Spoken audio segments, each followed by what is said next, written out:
The lumberjack entered a cave to warm himself, unaware an Apache widow was already living there. Before we dive into the story, don't forget to like the video and tell us in the comments where you're watching from. The storm had started before noon, thick clouds rolling down from the peaks of the northern Arizona mountains, and by the time Ethan Hale realized how fast it was closing in, the snow was already heavy enough to wipe out the trail behind him. He had been cutting timber since first light, felling 2 pines and sawing them down into lengths he could drag with his mule once the ground thawed.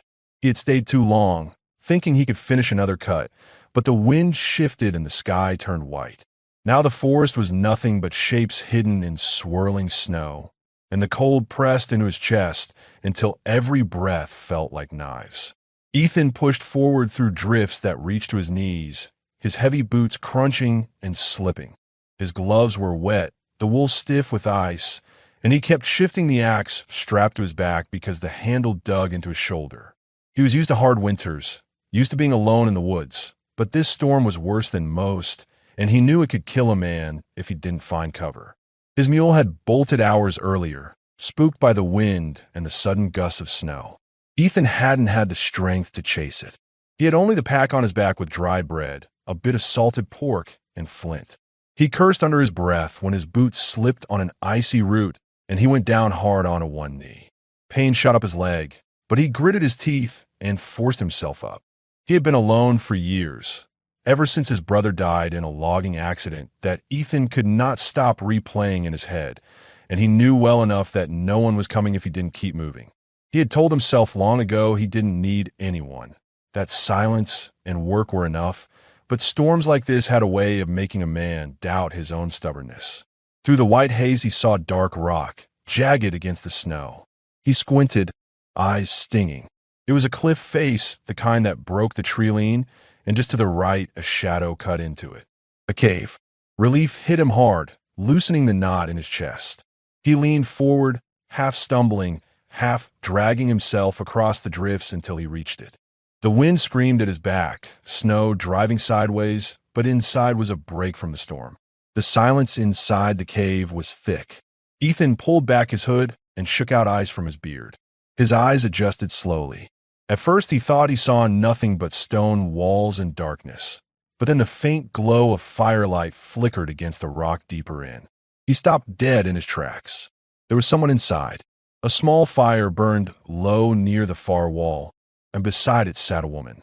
Her dark hair was long, falling loose over her shoulders, and a woven wool blanket covered most of her body. Beneath it he caught the edge of a deerskin dress, beadwork dulled with age, the fabric torn at the shoulder so that part of her chest was visible in the shifting light.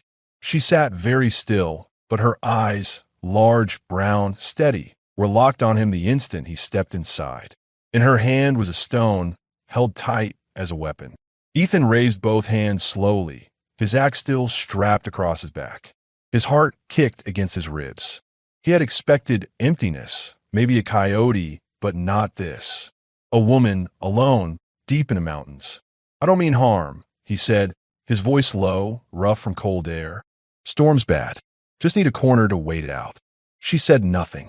Her stare did not soften. She pulled the blanket higher across her chest, but her grip on the stone didn't waver. Ethan shifted his weight, uncertain. He could feel the cold still eating into him from outside, his gloves stiff, his boots soaked through. He didn't have the strength to turn back into the storm, not with night falling. He stayed where he was, palms open, breathing hard. His mind worked quick. She was Apache. He knew enough from the beadwork on her dress, the features of her face. He had seen Apache camps burn in the past, had seen men treat their women like spoils of war. The thought sat heavy in his gut, stirring shame for things he'd witnessed and done nothing to stop. But this was no camp. This was one woman, alone, surviving. The fire crackled, the sound sharp in the silence. Her eyes never left him. Ethan felt his own jaw tighten. He wanted to explain, to tell her his name, why he was here, but words felt useless. He had been living like this for years, avoiding people, carrying his grief in silence. Still, the weight of her stare pressed him in a way he hadn't felt for a long time. He thought of turning and leaving, braving the storm rather than risking whatever this was. But the image of his brother came back to him. The day the log had rolled, crushing him, and Ethan standing there too slow to pull him clear. He had left that camp after, blaming himself, choosing exile. If he walked out of this cave now, it would be the same as then, leaving someone to the mercy of chance. So he lowered his hands and took a single step back toward the cave wall, not forward. He set his pack down on the stone floor, slow and deliberate. Then he eased himself down to sit, keeping distance between them, the fire casting both their shadows long against the cave walls. For a long time neither moved. The storm roared outside, but inside there was only firelight and the sound of her breath. Ethan's thoughts circled. Who was she? How long had she been here? Why was she alone? But he kept them to himself. He had no right to ask, not yet. The woman finally shifted, pulling the blanket tighter around her shoulders. Her eyes softened just a fraction, not much, but enough to let him breathe easier. She did not lower the stone, but she did not raise it higher either. In that moment, Ethan understood something. This cave was not his refuge. It was hers. He was the intruder. And if he wanted to survive this storm, it would not be by force. It would be by respect.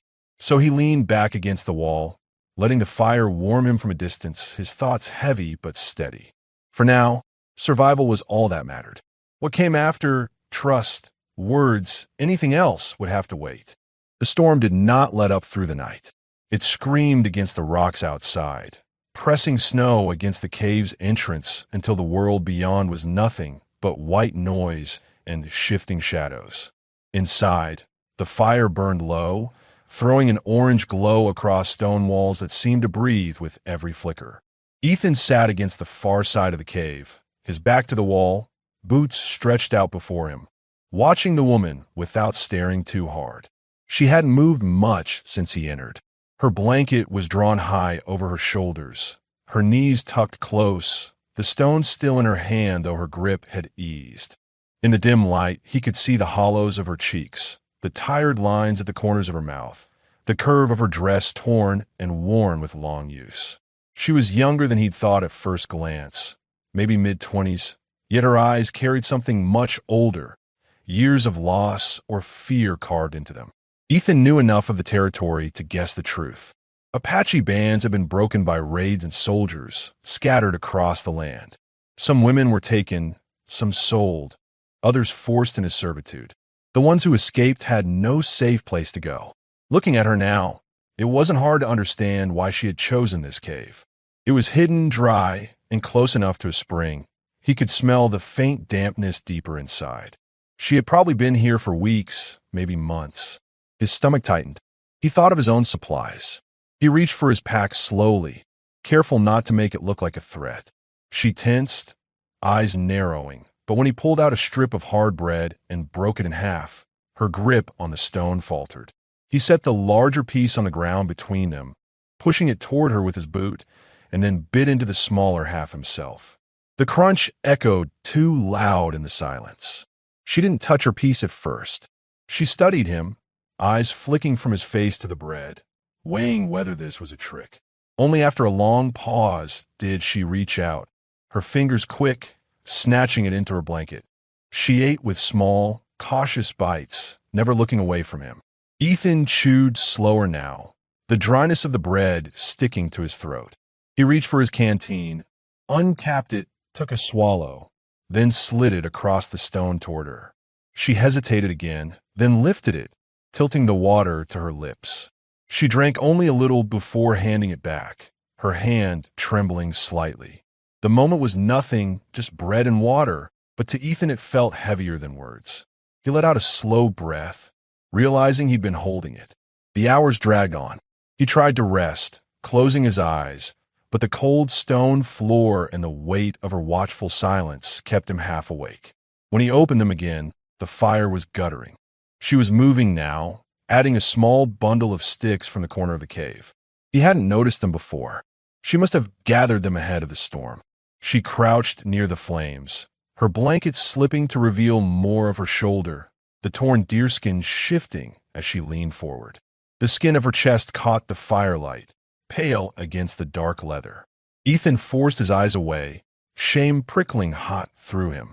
He busied himself with his own thoughts, remembering how he had come to this valley in the first place. After his brother's death, he had drifted from camp to camp, always moving deeper into the timber country, away from people, away from the noise of town life that reminded him too much of what he'd lost. Cutting logs gave him purpose. Swinging an axe, hearing the crack of wood, it was something he could control. But nights were long and silence heavy, and he had no answer for that emptiness except work. Until now, she broke the silence first. Her voice was quiet, rough from disuse. Nayeli. She spoke the name like a warning, but it was also an offering. Ethan lifted his head, meeting her eyes.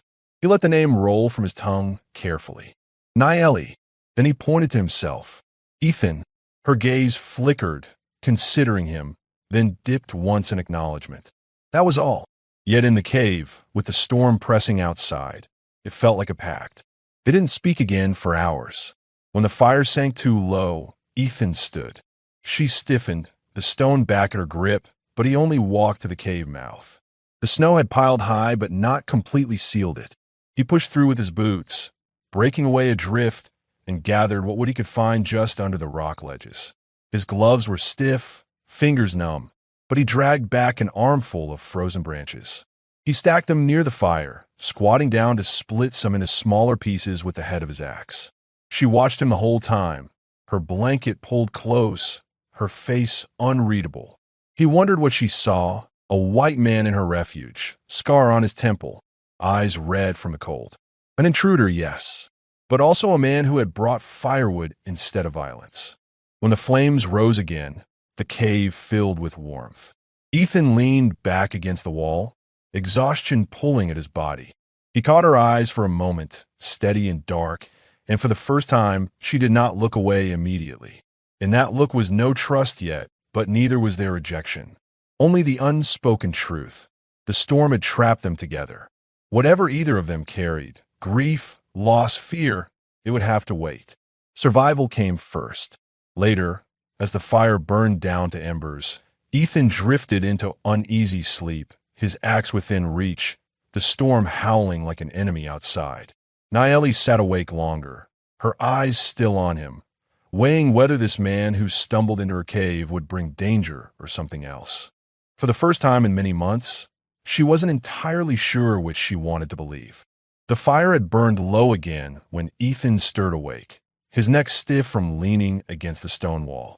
His eyes opened to find the cave washed in dim morning light seeping past the snow-choked entrance. For a moment he forgot where he was. His body braced as if he were still in a timber camp, waiting for the whistle of saws and the shouts of men. But there were no voices here, only the sound of wood crackling and the faint shift of fabric.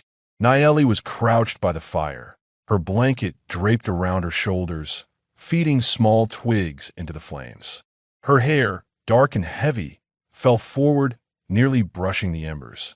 She turned slightly at the sound of his movement, her eyes steady, not startled but watchful. Ethan pushed himself upright, joints aching, and drew in the sharp air. The bread he had given her the night before sat finished beside her, only crumbs left. He noted the way she avoided glancing at his pack, as if to make clear she hadn't touched more than what he'd offered. Something about that sat in his chest, respect, or maybe discipline. He reached inside, pulled out another strip of salted pork wrapped in cloth, and set it between them. He tore a piece off for himself and chewed, then nodded toward the rest. After a pause, she reached forward and took it, her fingers quick, pulling it back in her blanket. He broke the silence first. "How long you been here?" His voice was rough, not used to talk. She studied him, then her head tilted toward the cave mouth. "Since summer." The words were few, her English halting but clear enough. Ethan frowned. "Alone?" She nodded once. The weight of it settled in his gut. A woman alone in these mountains for months, surviving storms, gathering wood, hunting maybe. He wondered how she'd kept herself alive. He asked without pushing food. Her hand shifted under the blanket. She drew out a small leather pouch and set it down. Inside he glimpsed dried berries, bits of acorn meal, scraps of dried venison. Not much. Enough to survive, but not enough to thrive. He thought of the mule he'd lost in the storm, with half a sack of grain and more meat strapped to its pack. The thought burned, supplies wasted in the snow, while she'd been scraping by here. The silence stretched until Naeli spoke again, softer now. Husband. Dead. She looked at the fire, not him. Raiders. The words hit Ethan harder than he expected. He shifted his jaw, staring at the flames. It was no surprise. Most widows he had met on the frontier carried the same story, loss carved into them by violence. Still, hearing it from her voice gave the cave a heavier air. He felt the familiar twist of shame and anger. Shame that men like him, white men, had been part of those raids, and anger that a woman had been left to hide in stone and cold because of it. He wanted to say something, but words felt too thin. Instead, he reached for his axe, pulled it to him, and began splitting down one of the branches he'd brought in. The strike of metal onward echoed through the cave, steady, purposeful. It was the only way he knew to answer. Action, not speech. She watched him for a long while, then reached in her own bundle and pulled a small bone needle and thread of sinew. Without asking, she picked up his coat, torn at the sleeve, and began stitching. That was how the morning passed. He split wood. She mended cloth. The storm outside had dulled to a steady fall, snow still drifting, but not the savage roar of the night before. They did not speak again, but when the work was done, something between them had shifted. When noon came, Ethan gathered more wood. He gestured toward the cave mouth, lifting an eyebrow, asking without words if she wanted to come. She shook her head, pulling the blanket tighter. He understood. If she had been hiding here for months, the outside world held nothing for her but danger. He stepped out alone, the cold cutting through his coat, dragging back frozen branches until his arms burned. When he returned, she had moved closer to the fire, the blanket fallen slightly, the deerskin dress beneath torn wide at the shoulder. Her skin caught the light, soft and vulnerable in a way that made him look away quickly. That night, when darkness settled again, he made a place for himself farther from the fire so she could keep the warmest spot. She glanced at him when he stretched out on the stone, his coat pulled over him, the axe near his side. He saw the question in her eyes. Why not closer? Why not take what he could? But she didn't ask, and he didn't explain. He had no right. Sleep came slow. He kept listening to the faint rustle of her blanket, the sound of her breath. He had not shared space with a woman since before his brother died, and the weight of it pressed on him. He thought of how easily he could ruin the fragile balance here. With a wrong move, a word too sharp, a touch unwelcome. He turned on his side, facing the stone wall, jaw tight. He would not be the kind of man she feared. Near dawn, when the fire was ash and the cold had crept deep, Ethan woke to find the blanket had shifted between them. She had left a corner of it extended, just within his reach, as though offering warmth without speaking. He hesitated, hand hovering, then pulled it gently over his shoulders. She did not move, did not open her eyes, but her breathing remained steady. It was the smallest gesture, but in that frozen cave it was more than words. Ethan lay back, the warmth of the shared blanket covering him. And for the first time since the storm began, he felt something other than survival. He felt the first fragile shape of trust. The shared blanket from the night before lingered in Ethan's mind when he woke. The fire had burned low, and cold air seeped into the cave, but the warmth of wool over his shoulders reminded him of what she had done. She hadn't said a word, hadn't even acknowledged it when he pulled the corner of the blanket over himself. Yet the gesture spoke louder than anything. He rose slowly, careful not to wake her, though he could tell from the rhythm of her breath that she was only pretending to sleep. He stepped toward the cave entrance, pushing snow away with his boots. The storm had eased overnight, but the world outside was still locked in white. The drifts reached nearly to his thighs, and the air carried a sharp bite that cut through even his thick coat. He gathered wood from beneath the cliff ledge, where the snow hadn't swallowed everything, and carried it back inside. When he returned, Naeli was sitting upright, the blanket wrapped close around her, eyes following his every move. She didn't speak, but she didn't look hostile either. Ethan crouched by the fire, splitting the wood into smaller pieces. He kept his movements deliberate, not fast, not threatening. She shifted, pulling a small clay pot from the corner and setting it near the flames. He hadn't seen it before. Inside were scraps of dried venison and a handful of berries. She added water from a skin bag and stirred it with a stick. The smell of broth soon filled the cave, faint but enough to stir his hunger. When the food was ready, she poured some into a wooden bowl and set it between them. Ethan waited, unsure if it was meant for both or only for her. She gave him a single glance, her chin dipping slightly, then drew the bowl closer to the fire where he could reach. He took a slow breath, picked it up, and sipped. The broth was thin, more water than meat, but warm enough to ease the tightness in his chest. He set it down and slid it back toward her.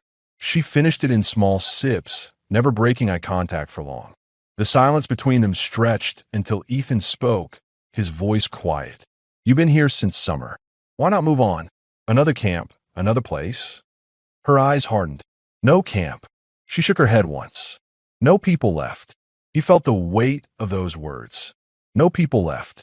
He wanted to ask more, but her shoulders had stiffened, her jaw set. He knew that look.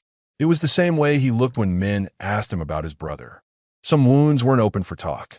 So he nodded and said nothing more. Instead, he decided to answer some of the questions he figured she might have about him. "I cut timber," he said, pointing toward the axe leaning near the wall. "That's my work. Been doing it a long time." He hesitated, then added, "Had a brother. Worked with me. He's gone now." His throat tightened, and he left it at that. She looked at him for a long moment, her expression unreadable. Then, with a small tilt of her head, she spoke his name. "Ethan." It was the first time she had said it. The sound of it in her voice caught him off guard, steadying and unsettling at the same time. Through the day, they fell into a rhythm. Ethan went out twice to bring in more branches, chopping them smaller with the axe so they would burn cleaner. Nayeli busied herself with small tasks inside, sorting berries, stitching at her dress where the tears had grown whiter. He noticed the way her fingers worked quick and sure, but when the blanket slipped off her shoulder, she let it stay for a moment. The torn deerskin revealed the line of her collarbone, the curve of her chest, pale skin against firelight. He caught himself staring too long and forced his eyes away, shame and want tangled in his chest. That night, when they settled near the fire again, she surprised him. She spoke slowly, each word chosen with care. "Why you stay?" He frowned. "Storm." She shook her head. "Storm will end. You can go. Why stay here?" Ethan leaned back against the stone, staring at the fire. He thought about lying, saying he was only waiting for clear weather. But that wasn't the truth. He wasn't sure he could even name the truth yet. He rubbed his scarred temple, feeling the old ache there. "I don't know," he said finally. "Maybe because I don't got much out there. Maybe because you're here."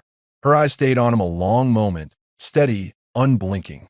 She didn't answer, but she didn't look away either. Later, as the fire burned low, they lay down again, him closer than before, though still not within reach. This time, she didn't wait until he slept to move. She shifted the blanket so it covered them both, pulling it over her shoulders and letting the edge fall across his chest as well. He felt the warmth of her beside him, the faint brush of her hair when she turned. He lay stiff at first, fighting the urge to move closer, but when she relaxed against the stone, her breathing even, he allowed himself to breathe easier too.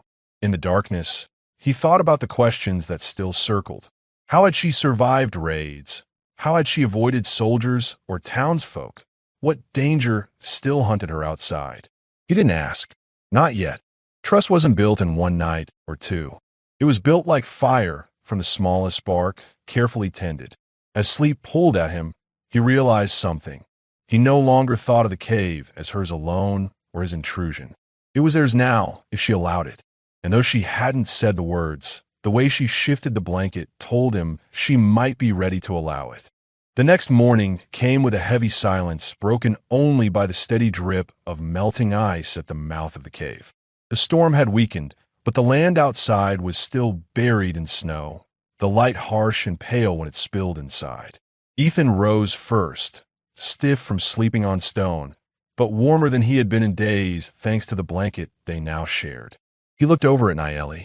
She was awake already, eyes open, watching him quietly as if she had been waiting for his first move. He nodded once, not speaking, and pulled on his coat.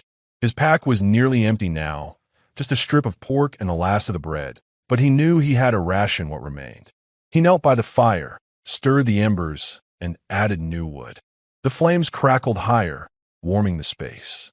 Naeli reached for her clay pot again, pouring in water from her skin bag and adding the few berries left. She didn't speak, but when she placed the pot near the fire, she slid it closer to where he sat. A simple gesture, but it meant something. Ethan's mind worked while he chewed his piece of bread. He thought of the mule lost in the storm, the sacks of grain and meat that could have lasted weeks. He cursed himself quietly, knowing that without those supplies, their survival together was tighter, narrower. He would have to find game once the storm eased. He glanced at Naeli, at how thin her arms looked beneath the blanket. She had survived months like this, scraping together food from the forest, drying venison, collecting acorns. He knew she couldn't keep doing it alone. He tried to speak, searching for words she would understand. "Hunt," he said, pointing toward the cave mouth. Then he mimed drawing a bow, letting the motion hang in the air. She tilted her head, watching him, then gave a small nod. Her eyes softened slightly, a flicker of relief, perhaps. She understood he meant to bring food, not take from her meager stores. The day stretched long. Ethan went outside twice, testing the snow, his axe in hand. The drifts were deep, but not impossible. He searched for signs, tracks of rabbit or deer, but the storm had swept most away. He returned empty-handed each time, arms aching from the effort of wading through heavy snow. Naeli didn't scold him, didn't show disappointment. She simply poured broth from the clay pot into the shared bowl, dividing it evenly. When she handed it to him, her fingers brushed his. The touch was brief, almost nothing, yet it sent heat up his arms stronger than the fire itself. That night the air inside the cave carried a different weight. Ethan sat nearer to the fire, his coat drying, while Naeli mended another tear in her dress with her bone needle. The fabric was so worn it barely held, and when she shifted, the neckline fell open again, showing the line of her cleavage. She adjusted it quickly, but not before catching him looking. Her eyes held his for a heartbeat too long, then lowered back to her sewing. She didn't pull away into the shadows. She didn't turn her back. She simply kept stitching, her shoulders tight, as if testing whether he would press the moment further. Ethan felt his chest tighten.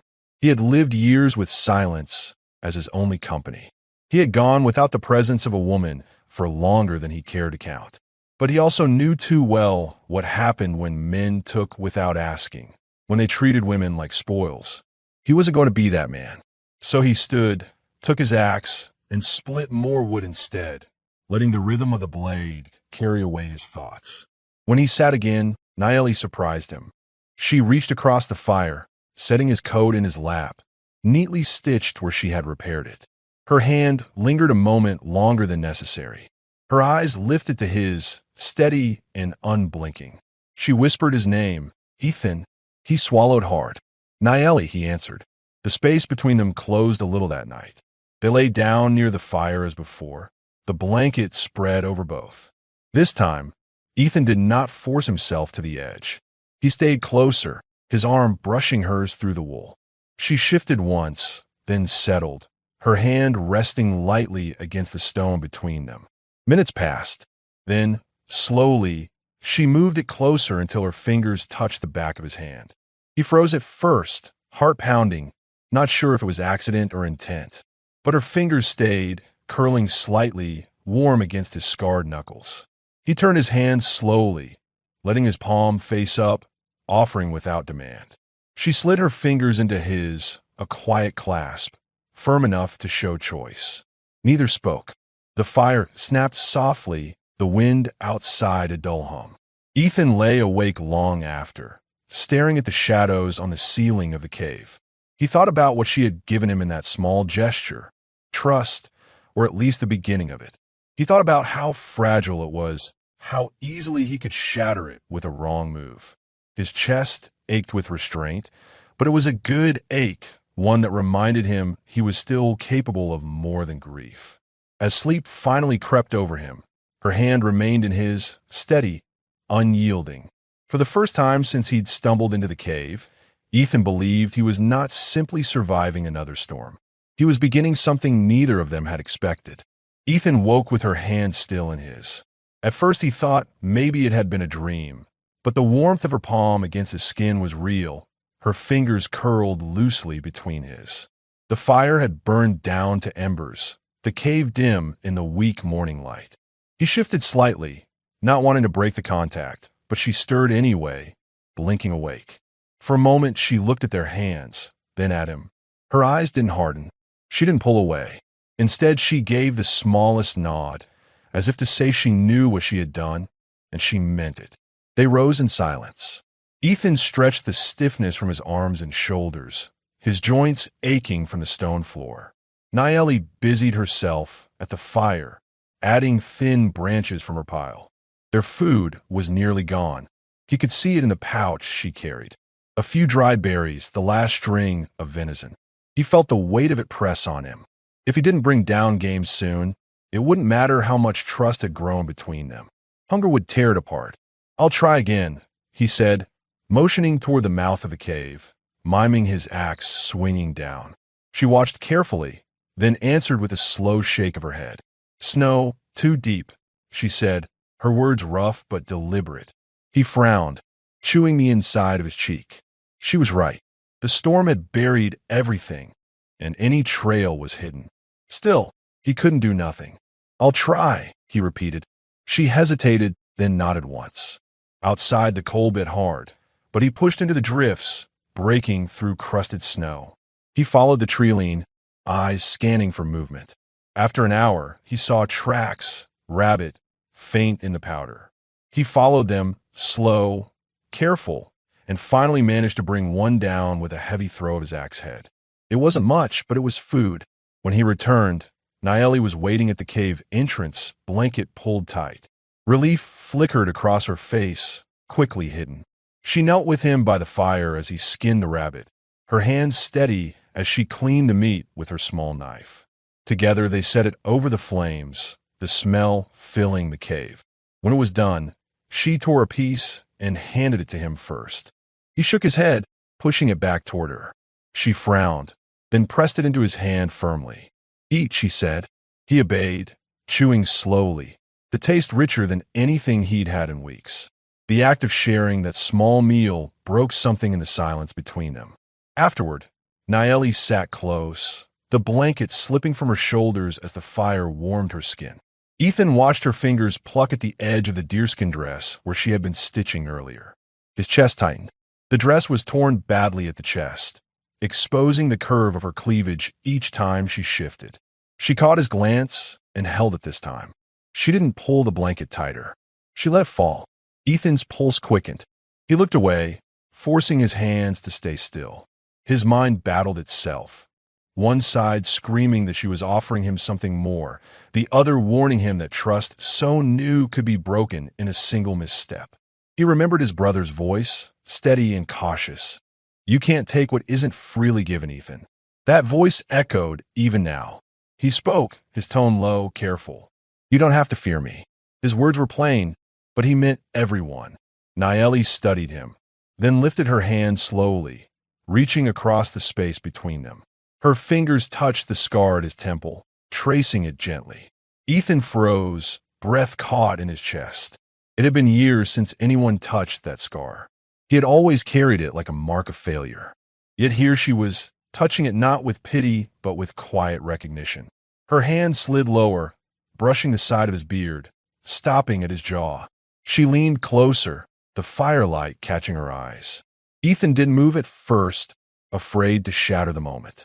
Then, with a slow breath, he leaned forward too. Their lips met, cautious, searching. The kiss was soft, almost hesitant, but real. She didn't pull away. When he deepened it slightly, her hand pressed firmer against his cheek, holding him there. When they parted, her eyes stayed locked on his. Neither spoke for a long moment. The fire snapped, filling the silence. Ethan swallowed hard, his chest rising and falling heavy. "I'll stay," he said finally. His voice was rough but steady. "As long as you want me." Nayeli's lips pressed together, then softened. She gave a single nod. Not words, but enough. That night they lay side by side under the blanket. This time Ethan didn't fight the closeness. Her head rested against his shoulder, her breath warm against his chest. He wrapped an arm around her, slow, giving her every chance to move away. She didn't. Her hand found his again, their fingers weaving together. As he drifted toward sleep, Ethan realized something had shifted. He wasn't just sheltering from a storm anymore. He wasn't just sharing food and fire. He was sharing himself, something he hadn't done since the day his brother died. And when Nayeli breathed his name, softly in the dark, he knew she was giving him something just as precious, the choice to stay. The morning after the kiss, Ethan woke with Nayeli's head still on his shoulder. For a long time he stayed still, not wanting to disturb her. Her hair spilled across his chest, soft against the rough wool of his shirt, her breath steady and warm. He felt the weight of her trust more than her body itself. It had been years since anyone leaned on him without suspicion, years since he had held another person this close. He lay there listening to the faint crackle of the fire, wondering if she would regret what had happened the night before. When she stirred, blinking awake, her eyes flicked toward him, then down to where their hands were still linked. Instead of pulling away, she squeezed once, a small, deliberate gesture. Ethan felt his chest loosen, tension easing. Whatever doubts he carried, she didn't share them. She had chosen. They rose together, the rhythm of survival pulling them back to work. Ethan gathered his axe and stepped into the snow, testing for more tracks. The storm had calmed, and the forest seemed alive again, though silent. He followed rabbit prints until he found another, but this time he missed, the axe head striking ice and shattering the quiet. He cursed under his breath, but when he returned empty-handed, Nayeli only shook her head and handed him the last piece of venison from her pouch. She tore it in half and pushed one side toward him. He wanted to refuse, but her eyes hardened, daring him to insult her by turning it away. He took it, chewing slow. They ate in silence, but the silence wasn't heavy anymore. Later, as the fire burned brighter, Nayeli pointed at his axe. "Work," she said. Then she mimed chopping. Ethan nodded.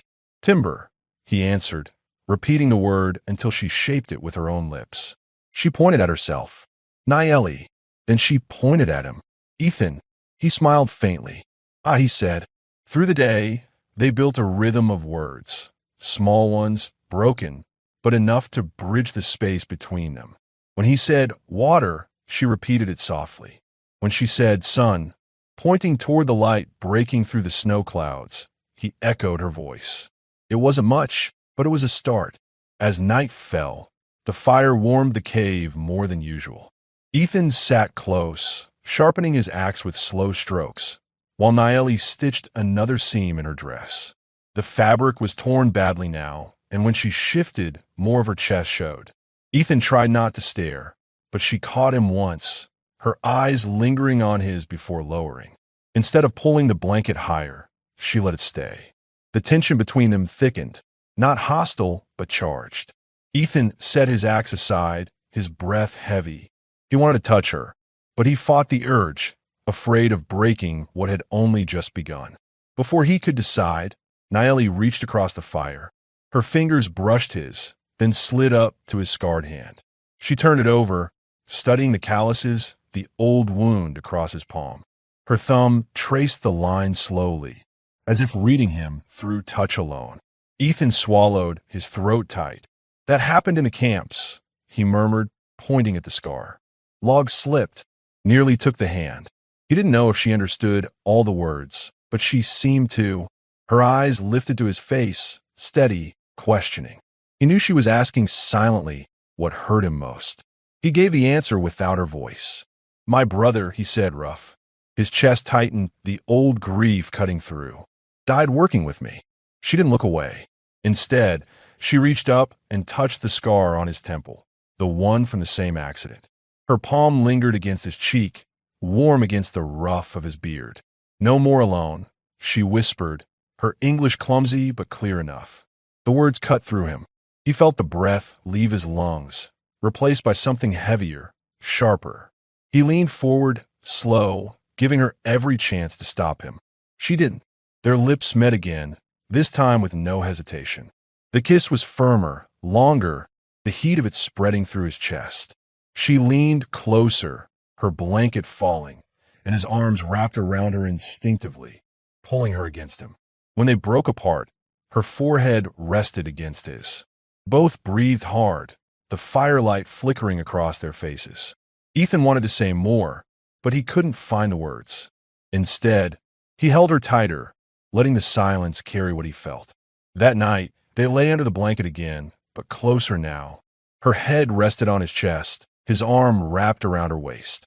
For the first time since he had come into this cave, Ethan didn't feel like an intruder. He felt like he belonged here, with her. And though the snow still lay heavy outside, for the first time, he thought of spring not as a season he would face alone, but one he would share. The snow had begun to loosen its grip on the valley by the time Ethan realized how long he had been inside the cave with Nayeli.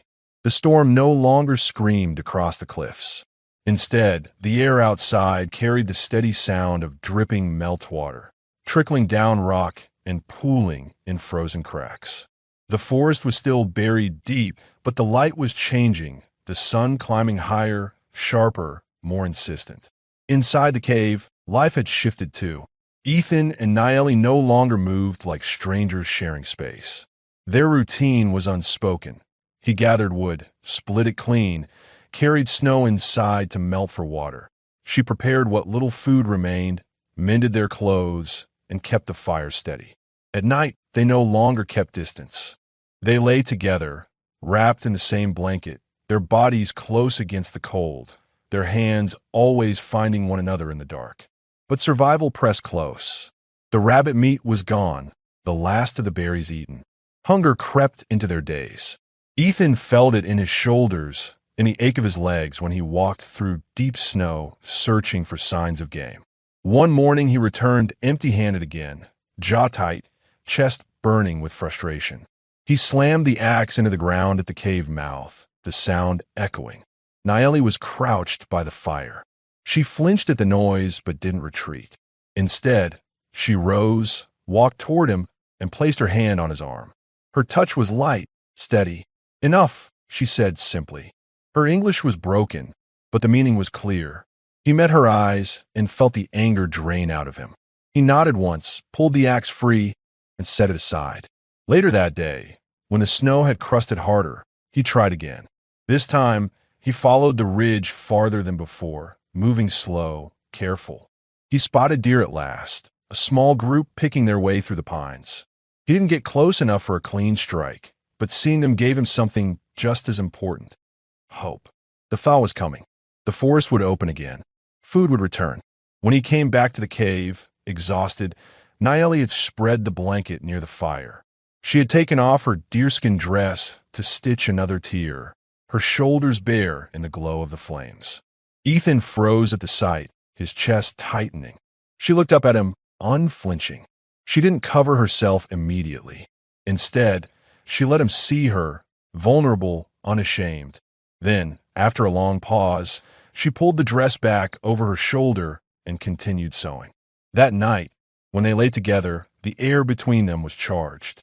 Nayeli shifted closer, her hand brushing against his chest. "You stay?" she asked softly, her voice careful but firm. Ethan looked down at her, his hand tightening around hers. "I'll stay," he said. His voice was rough, but there was no hesitation. "Storm ends, snow melts, doesn't matter. I stay with you." She studied him a long moment, her eyes dark and searching. Then she leaned in, pressing her lips to his. The kiss was not hesitant this time. It was certain, full of the choice she had demanded. Ethan wrapped his arms around her, pulling her closer, his hand resting at her back. She didn't pull away. She pressed into him, her body warm against his in the blanket's embrace. When they broke apart, she rested her forehead against his, whispering in her broken English. No more alone. The same words she had given him before, but now heavier, binding. Ethan closed his eyes, breathing her in, his chest tight, with something that felt dangerously close to peace. The days that followed were still hard. Food was scarce, and the forest unforgiving, but the bond between them steadied each moment. Ethan found himself teaching her small English words: wood, fire, snow. She answered with Apache words in return, laughing softly when he stumbled over the sounds. For the first time in years, the silence of his days wasn't a burden. It was filled with her voice, her laughter, her presence. At night, when they lay together, their closeness was no longer hesitant. Her hand would find his chest, tracing the scar at his temple. His arm would circle her waist, pulling her against him until her breath matched his. The fire burned low, but the warmth between them was enough. One evening, as the sun dipped low and painted the snow outside in gold, Ethan stood at the cave entrance with Nayeli beside him. The world beyond was changing. He could hear water rushing under the ice, see patches of earth breaking through the drifts. Spring was coming. He felt her hand slip into his, fingers lacing firm. He turned to her. She met his gaze without fear. He knew then that when the cave was no longer needed, they would leave it together, not as survivors of storm, but as partners stepping into whatever life waited for them beyond the snow. The thaw came fast once it started. The river below the ridge cracked open in long seams, the sound of rushing water carrying into the valley. The snow receded from the pines, leaving patches of dark earth and broken branches. Birds returned first, their calls echoing sharp against the cliffs. By the second week of melt, Ethan knew the cave was no longer a prison of survival. It had become a shelter, but the world outside was calling. He stood at the mouth of the cave one morning, axe in hand, watching the forest breathe again. Nayeli came beside him, blanket draped over her shoulders. Her hair was loose, caught by the breeze, her eyes steady on the trees below. She didn't speak, but her hand found his. He laced their fingers together, the gesture simple, permanent. Inside, their food was nearly gone again. The thaw meant hunting would grow easier, but Ethan knew the cave had given them all it could. He turned to her. "We can't stay here forever." Her jaw tightened. She looked at him, waiting. "We'll build something," he continued. "Cabin. Near the timber. My hands can do it." He glanced down at her dress, at the stitches holding it together, worn but still clinging. "We'll have more than scraps. More than hiding." For a long time she didn't answer. Then she nodded, slow, certain. "Together," she said. That word carried more weight than any promise. They gathered what little they had. Ethan packed his axe, the flint, his canteen. Nayeli wrapped her blanket tight, carrying her clay pot and sewing needle as if they were gold. Before leaving, she crouched by the fire pit one last time. She touched the stone she had stacked months ago, then let her hand fall. The cave had kept her alive, but she no longer belonged to its shadows. The walk down into the valley was hard. Snow still clung in heavy patches, the ground slick and uneven. Ethan broke trail ahead, clearing the path with his boots, pulling her hand when the ice grew steep. She followed without complaint, her steps sure. By the time they reached the lower ridge, the sun was high, and the land smelled of thawed earth. That afternoon, they reached the river. Ethan cut branches and lashed together a crude raft to ferry them across. Nayeli helped, her hands steady on the knots. When they pushed into the water, the current tugged at them hard, but Ethan's arms held strong, and together they reached the far bank. She climbed out, wet to the knees, but laughing softly, the sound quick and startling. He found himself smiling back, a rare, unguarded grin breaking across his beard. They traveled 2 more days before reaching the edge of a small town. Ethan stopped before the main road, his jaw tightening. He had been avoiding places like this for years, and for Nayeli, the danger was worse. He looked at her. "If we go in, people will stare. Maybe worse." "You sure?" Her chin lifted, eyes steady. "With you," she said simply. They entered together. Whispers followed them, just as Ethan had expected. A white lumberjack, scarred and rough, walking hand in hand with an Apache widow. Some eyes narrowed, some looked away, but no one stepped forward. Ethan's hand tightened around hers, daring anyone to try. At the general store, he bought tools, seed, flour, and a new coat for her, paying with the coin he had saved from his logging work. The shopkeeper's stare lingered, but Ethan ignored it. When Naeli pulled the coat over her shoulders, her eyes softened, and she touched his arm gently. Gratitude unspoken but clear. They couldn't linger. By sundown they were gone, heading back toward the timber country. Ethan chose a ridge near the river where the ground was firm, the trees thick for cutting. There they began to build. He felled logs, trimmed them clean, and together they dragged them into place. Naeli gathered stones for a hearth, her movements steady, tireless. At night, they lay under the open sky, their fire burning high, the sound of rushing water nearby. Days passed, and the walls of their cabin rose. By the time the first buds appeared on the trees, a small home stood on the ridge, rough but strong. Ethan ran his hand over the logs one evening, sweat on his brow, and looked at Naeli. She stood in the doorway, blanket wrapped around her, eyes shining in the firelight. He felt something shift deep in his chest. For years he had worked timber only to sell it, to cut and leave, never to build. Now, for the first time, the wood had shaped a life instead of an emptiness. That night, inside the cabin, they sat by their new fire. Naeli leaned against him, her head on his shoulder. He touched her hand, their fingers weaving together as always. "This is ours now," he said quietly. She lifted her face, kissed him once, soft and lingering. When she pulled back, her voice was steady. "Family," she said. He closed his eyes, letting the words settle in his chest. It was the first time he believed it. After years of grief, after months of silence, after one storm that had brought him to a cave he never meant to find. He was no longer a man alone in the timber, and she was no longer a widow hiding in stone. Together, they had chosen not just to survive, but to stay. As spring stretched wide over the valley, Ethan and Naeli stepped out of their cabin side by side. The land lay open before them, not as threat, but as home. And when the wind carried the scent of pine and fresh earth, Ethan knew there would be no more leaving. Not for him, not for her, not for them.